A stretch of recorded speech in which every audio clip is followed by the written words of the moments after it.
சொன்னேன் இல்லையா? அப்ப கேட்டுருந்தேன். இப்ப வில்ல வளைக்கலாம் இல்லையா? வளைக்கலாமே. ஏழை பார்ப்பன் வல்லும் மையை கட்டி எல்லோரு கண்ணம் பாருங்கே.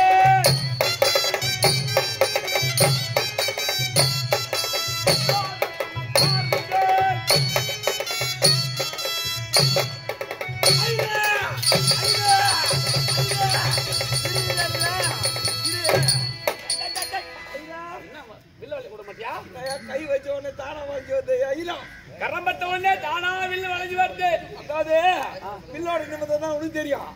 என் தங்கச்சியோட நிமிடம் உனக்கு தெரியுமா? என்ன தங்கச்சி நிமிடம்? அதுக்கு இது ஒரு 3 கட்டலாம். உன் தங்கச்சிக்கு ஒரு கட்டல இருக்குதா? காலையில நீ வந்து தர்ப்பணம் போறதுக்கு தர்ப்பணம் போறதுக்கு அதிகாலை 3 மணிக்கெல்லாம் அந்தமா எழுந்துருவா.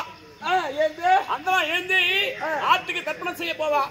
ஆமா, அதாவது எங்கூட்டு போன்னு பாரு. அதிகாரில இதுக்கு முன்னாடி ஏந்துருவாளா? அதுக்கு முன்னாடி ஏந்துருக்கோம். அதிகாலையில 2 மணியா இருக்குமா? நீ வேற காலையில 10 மணிக்கு தான் ஏந்திருக்கு. என்ன கட்சி காலையில 10 மணியா? அதான் சூரிய மலைக்காத முன்னே 10 மணி சூரிய மலைச்சு சூத்துல சொல்லுன்னு குத்தமா. அப்பதான் எதிர்ப்பலாம். ஆமா,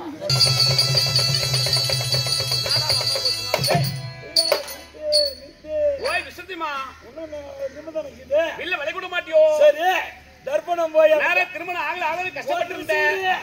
இப்ப வில்ல விலை கூட மாட்டேங்கின்ற இன்னொன்னு நிபந்தனை இருக்குது. என்ன நிபந்தனை? அதாவது இன்னும் 2வது நிபந்தனை இருக்கு. என்ன? சரி, தர்ப்பணம் சொல்லிட்டு அங்க என்ன வாங்கிட்டு வரீங்க? என்ன வாங்கிட்டு வரோம்? அங்கே பச்சரிசி கொண்டு போய் தர்ப்பணத்துக்காக அங்கே கலசம் வைப்பா. அதுக்கு பூஜை செய்வா. பச்சரிசி தான் வாங்கி போவோம். அதை வாங்கி எப்படி சாப்பிடுவா? ஓ, சாப்பாடு எப்படி சாப்பிடுங்க அப்படி கேட்டா சொல்றேன். சரிதான், பச்சரிசி